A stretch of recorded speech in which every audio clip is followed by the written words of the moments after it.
Okay friends, ఈ video వచ్చేసి మన సబ్స్క్రైబరు ఈరోజు ఒకళ్ళు కామెంట్ చేశారన్నమాట. అదేంటంటే అలా నా అప్పి ఆటో వచ్చేసి ఫుల్ బో చేయించి 2 సంవత్సరాలు అయింది. తర్వాత పంపనాది కూడా చేయించాను, దానికి ఆర్సీ సామాన్లు ఇప్పించాను డబ్బు ఉండడం వల్ల.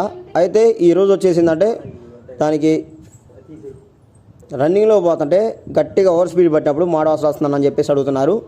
ఎప్పుడైనా కానీ అప్పి ఆటో అనేది మాడవాసన వచ్చిందంటే 90% ఏంటంటే ఇంజన్ మీద ఎటువంటి ఏమైనా ఓరింగ్స్ అలాంటివి పోయి ఏమైనా ఇంజన్ అనేది లీక్ అయితే మాత్రం కంపల్సరీగా మాడవాసన వచ్చింది. ఎందుకంటే మనం గట్టిగా స్పీడ్ పట్టినప్పుడు ఇంజన్ అనేది బాగా ఓవర్ హీట్ అయ్యింది కాబట్టి అప్పుడు ఏంటంటే ఇంకా స్మెల్ అనేది ఒక రకమైన ఆయిల్ అనేది అక్కడ ఇంజిన్ ఆయిల్ ఉండటం వల్ల అది ఫైర్ అయ్యి లైట్గా వేడికి మాడవాసన అనేది వచ్చింది అనమాట. ఇంకొకటి వచ్చేసి ఏంటంటే మనం పోసే ఆయిల్ అనేది 90% మీరు క్వాలిటీ ఆయిల్ అనేది మెయింటైన్ చేయాలన్నమాట. ఇంకోటి వచ్చేసి ఏంటంటే మూడోది మెయిన్, ఇది అన్ని వెహికల్లో ఉంటుంది సమస్య. ఇదేంటంటే బేదర్ కిట్ అనేది అందులో డస్ట్ పోయినా కానీ డమ్మీ అయినా కానీ, ఇంకోటి ఏంటంటే అది హార్డ్ అయినా కానీ దీనివల్ల ఏంటంటే రన్నింగ్లో పోయేటప్పుడు గట్టి స్పీడ్ పట్టినప్పుడు మనకు మాడవాసన ఒక రకమైన మాడవాసన అనేది స్మెల్ అనేది వచ్చింది అనమాట. ఈ 3 పర్ఫెక్ట్గా మెయింటైన్ చేస్తే 90% స్మెల్ అనేది రాదు.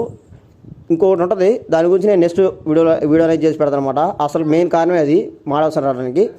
ఓకే ఫ్రెండ్స్, ఈ యొక్క వీడియో అనేది ఇంతే. మీ యొక్క డౌట్ మీద ఇలాగే ఇంకా ఏమైనా డౌట్స్ ఏమైనా ఉంటే అప్పి ఆటో గురించి మీరు మన యూట్యూబ్ ఛానల్లో కింద కామెంట్ చేయండి. మీకు సింపుల్గా ఆ డౌట్ అనేది మనం దానికి ఆన్సర్ అనేది ఇవ్వదలుచుకుంటే ఎమ్మటే దాన్ని మీరు కామెంట్కి ఎమ్మటే కింద పక్కన ఇస్తానమాట. లేదు మీ యొక్క డౌట్ అనేది మీ కామెంట్ అనేది పెద్దది అని చెప్పేసి నేను దాని గురించి పెద్దగా రిప్లై ఇవ్వాలని చెప్పేసి అనుకుంటే మాత్రం ఇలానే ఎప్పుడన్నా ఒక 2-3 రోజుల్లో మీరు అడిగిన 2-3 రోజులలో వీడియో అనేది స్పీడ్గా చేసి పెడతాను అనమాట. ఓకే ఫ్రెండ్స్, ఈ యొక్క వీడియో అనేది ఈ వీడియో నచ్చలేకండి. అలాగే మరెన్నో ఇలాంటి టెక్నాలజీ వీడియోస్ కోసం మన Muthu tech videos YouTube channel subscribe చేయండి. Okay friends.